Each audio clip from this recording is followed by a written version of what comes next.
هلو هلو، أنا بوسي طه. هنعمل مع بعض النهاردة الأكلة المشهورة في جميع البلاد، الزلابية أو لقمة القاضي أو البقلاوة زي ما بتسموها. أكلة المصايف والأعياد وأكلة رمضان، بنعملها كتير قوي في رمضان، ممكن في المصايف. بجد من حلاوتها لأنها ما بتاخدش وقت خالص، وسهلة وبسيطة وكمان مش مكلفة.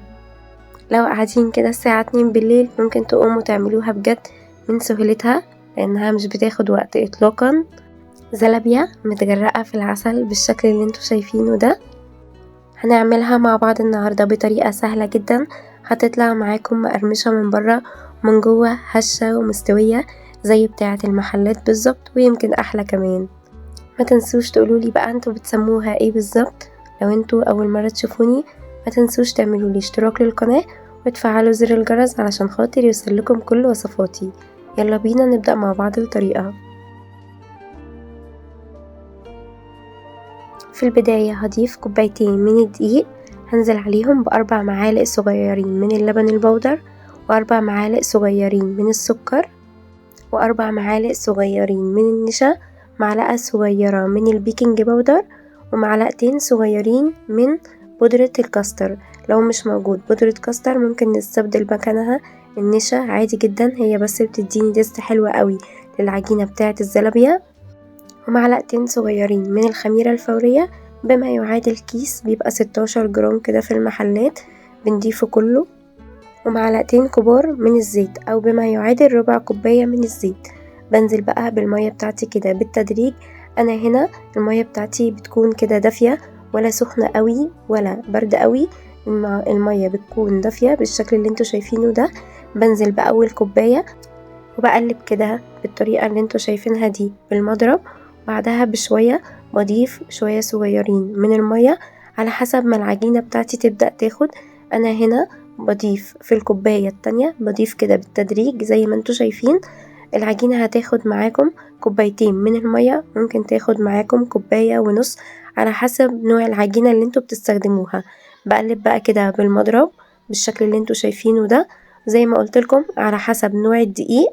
بقلب بقى كده بالشكل ده، بفضل ان انا اقلب فيها بقى كده كويس جدا بالشكل ده، وده سر من اسرار نجاح الزلابية معاكم. كل ما تقلبوا فيها كويس كل ما العجينة تبدأ تنعم معاكم كده بالشكل اللي انتوا شايفينه ده، وهو ده القوام اللي احنا محتاجينه. شايفين؟ ببدأ ان انا اضرب فيها كده بالشكل اللي انتوا شايفينه ده لمدة 10 دقايق، لحد ما تحسوا كده ان العجينة بدأت تنعم معاكم بالشكل ده كده. بيكون القوام بتاعها كده زي الخليط بتاع الكيكة كده بالظبط.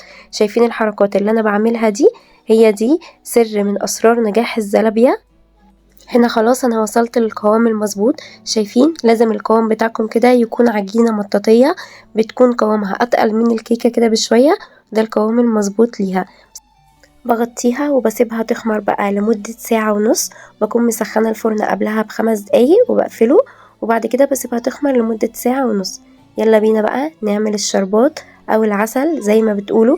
بضيف 3 كوبايات كبار من السكر بالشكل ده، وبنزل عليهم بكوباية ونص من المية. ما بضيفش مية كتير علشان خاطر الشربات بتاع الزلابية لازم يكون تقيل شوية مش خفيف زي الكنافة. وكمان بضيف معلقتين كبار من العسل، بقلبهم بقى الأول كده على البارد، بقلبهم كويس جدا كده مع بعض، وبضيف عليهم نص عصير ليمونة مش أكتر من كده. ومش عايزين البذر بتاع الليمون ينزل معانا في الشربات علشان خاطر ما يمررش منكم. لو نزل منكم أي بذرة شيلوها كده علشان خاطر ما يمررش منكم في الشربات. وكمان بضيف كيس من الفانيليا، بيديها تست حلوة قوي معانا للشربات، وبيطلع بجد زي بتاع المحلات واحلى كمان. في البداية بيكون الشربات بتاعي على نار متوسطة، واول ما يغلي معايا بوطي عليه كده خالص لحد ما يوصل معايا للقوام اللي انتوا شايفينه ده. شايفين القوام؟ بعدها كده بعد نص ساعة بنقفل عليه وبسيبه بيتقل بقى. بعدها اول ما يبرد بيتقل معايا تاني. ده شكل العجينة بتاعتي بعد ساعة ونص بعد ما اختمرت. بقلبها بقى كده علشان خاطر انزل كل الهواء اللي فيها تاني، لان ما ينفعش ابدا ان هي تتقلي وهي خمرانة بالشكل اللي انتوا شايفينه ده. لازم ان انا بنزل كل الهواء اللي فيها كده بالطريقة دي. بقلب كده بقى بالسباتيولا بتاعتي بالشكل ده. قلبوا كده بالراحة بالشكل اللي انتوا شايفينه ده. وصلنا لأهم مرحلة وهي تشكيل الزلابية والسوا، ودي بتكون أهم مرحلة معانا. هنا درجة الحرارة بتاعة الزيت بتكون متوسطة، ولازم الزيت بتاعنا يكون غزير.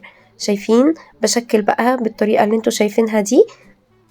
في البداية ايدي لازم يكون فيها زيت، ما بين كل واحدة والتانية بحط على ايدي كده زيت بالطريقة اللي انتوا شايفينها دي، وبشكلها كده كرات بايديا. وبالنسبة لي دي بتكون اسهل طريقة ممكن نعمل بيها الزلابية.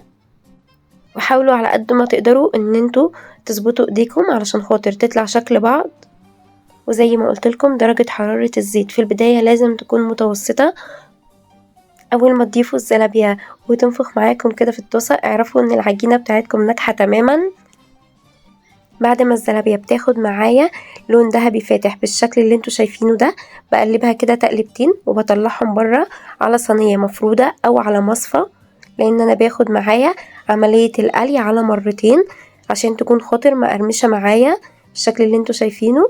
بشكل بقى باقي الكمية اللي معايا بالطريقة اللي انتوا شايفينها دي.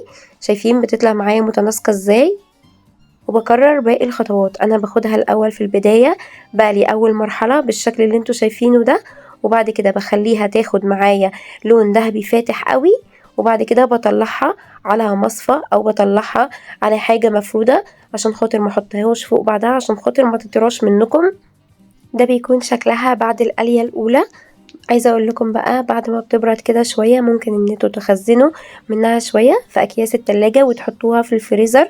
وقت ما تحبوا ان انتوا تقلوها تاني ممكن تطلعوها وتقلوها، بجد بتبقى خطيرة. او ممكن تكملوا باقي الكمية زي ما انتوا حابين بقى وتقلوها. درجة حرارة الزيت في الوقت ده برضو بتكون متوسطة، ما بتكونش اعلى حاجة. بنزل بقى الزلابية تاني بالشكل اللي انتوا شايفينه ده، تاخد معايا لون كده، وبقلبها كده على طول بقى بالشكل اللي انتوا شايفينه ده، بحيث ان هي تاخد معايا لون بالشكل ده.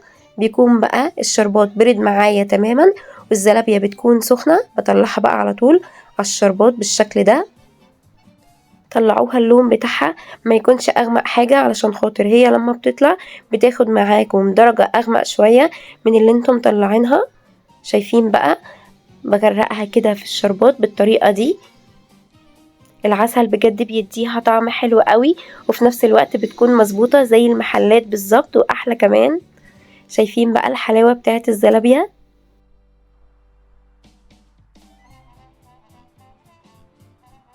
دي كانت طريقتي للزلابية او للبقلاوة، سهلة جدا. مفيش بجد حد كلها من ايدي الا وسألني على الطريقة. هستنى تكتبولي رأيكم في الكومنتات وتقولولي بتحبوها ولا لأ، وتقولولي كمان بتتابعوني منين.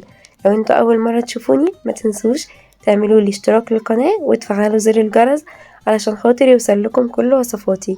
وما تنسوش دايما ان معبوسي طه دايما حلاوتها في تتبيلتها. واستنوني في فيديو جديد.